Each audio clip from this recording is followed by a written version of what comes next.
Hi everybody, this video is all about the maths challenges that are currently on BBC Bitesize.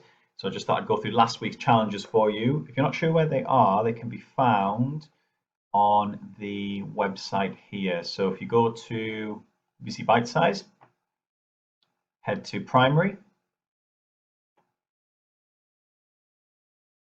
head to Key Stage 2,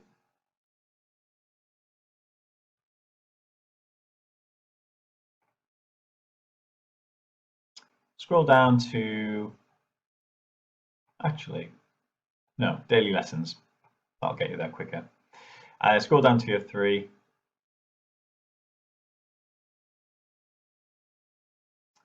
My internet is not great.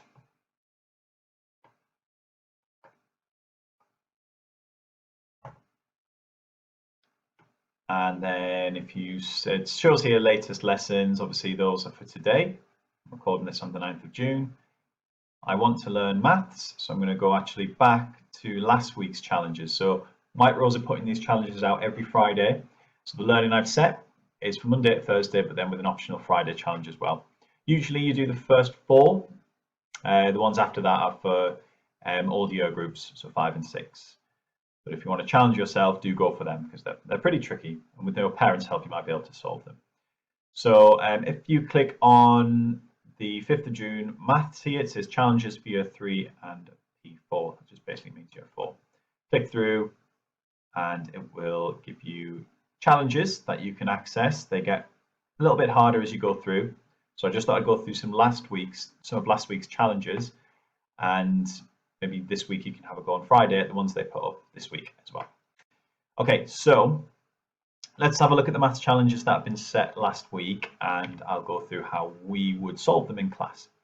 So the first one is this. It says Sal has 20 beads. She uses some beads to make these 2 necklaces. How many beads does she have left? It's a good chance now to pause the video, have a think about your answer, maybe write it down on a piece of paper, but always remember to try and explain your thinking and how you've solved this problem to an adult or someone else in your house. Okay, so Sal has 20 beads. So let me bring this back up. So to solve this, there we go. We might start by looking at the numbers involved. So we know we've got 20 beads altogether, okay? And Sal makes 2 separate necklaces. So necklace 1 has 1, 2, 3, 4, 5, 6, 7 beads. So we're taking away 7 beads. And bead string 2 has 1, 2, 3, 4, 5, 6, 7, 8. Okay, so I could represent that problem like this. I could say 20 subtract 7 subtract 8.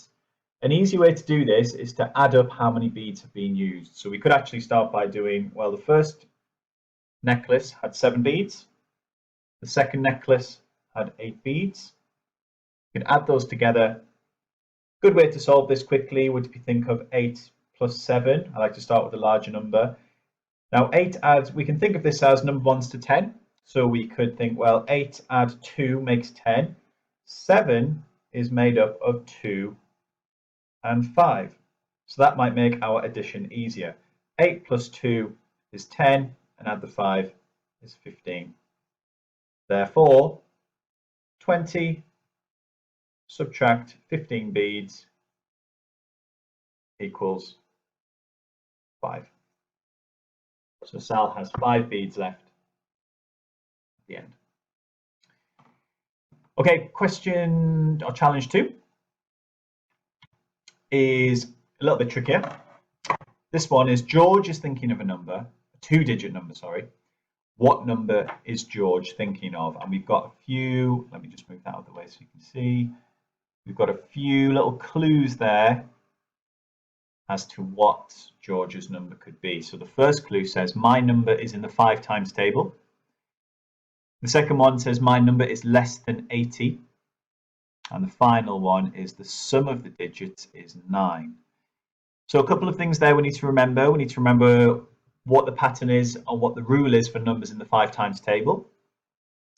We need to know what less than means, and we also need to know what sum means. Now, sum of the digits, SUM, means we add those two digits together. So if your number was 12, you would add the 1 and the 2.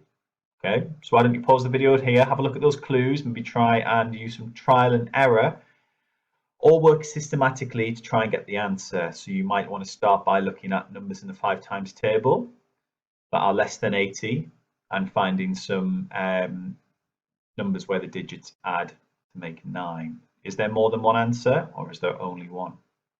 Pause the video here and have a think. All right. So let's have a look at the clues we've been given. Rub my board off. Now, the rule for when a number is in the 5 times table, we know it has to end in 5 or 0. Okay. 5, 10, 15, 20, 25, 30. So the numbers have to end in 5 or 0. It's less than 30, so we can't include 30. My number is less than 80, so we can't include 80 because 80 is equal to 80. George's number is less than 80, so we can't have 85, 90, or any of those. Okay. So we could work systematically. We could work our way through the 5 times tables to find a number where the digits add to make 9. So let's make this a little bit bigger.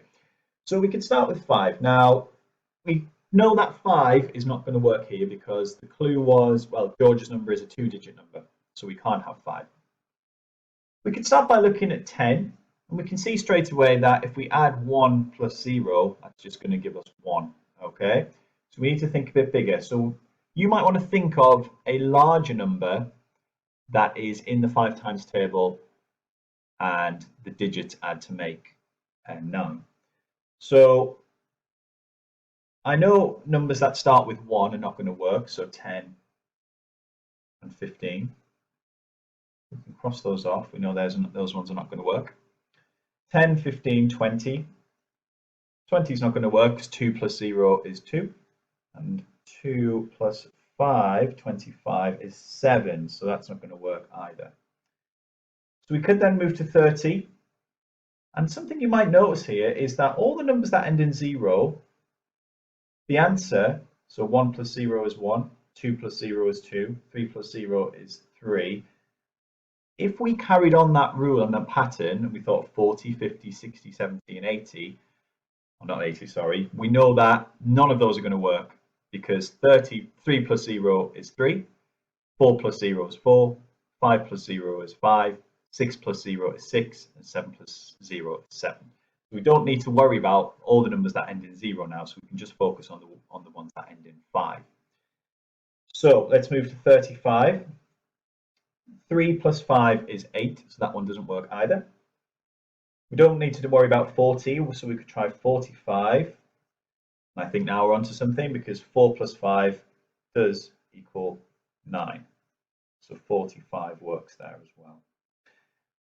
We don't need to worry about looking at the next 10, which is 50. So we could look at 55. Okay, we can see a 5 plus 5 is 10. So that's not going to work either.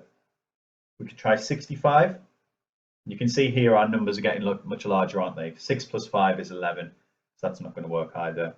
And just to be sure, we could try 75.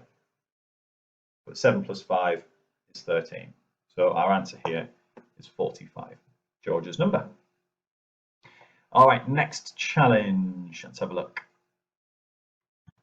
Okay, two numbers, A and B, are marked on the number line. Find the sum of A and B. Now remember, sum means the total, so you have to add the two numbers. Let me just move that down so you can see it. There we go. Okay, so for this one, pause it if you want to have a go at the problem now. If not, let's have a look at how we'd see this answer. Now, we can see this number line here is split into different segments. We've got jumps of 100 here. So 200, 300, 400, 500. Now, A is pointing halfway between 400 and 500. So we really need to know our 50s to work this out. So we can see how this is in jumps of 50. So it'll be 250, 300, 350, 400, 450. So our first number there is 450. Just write that down here.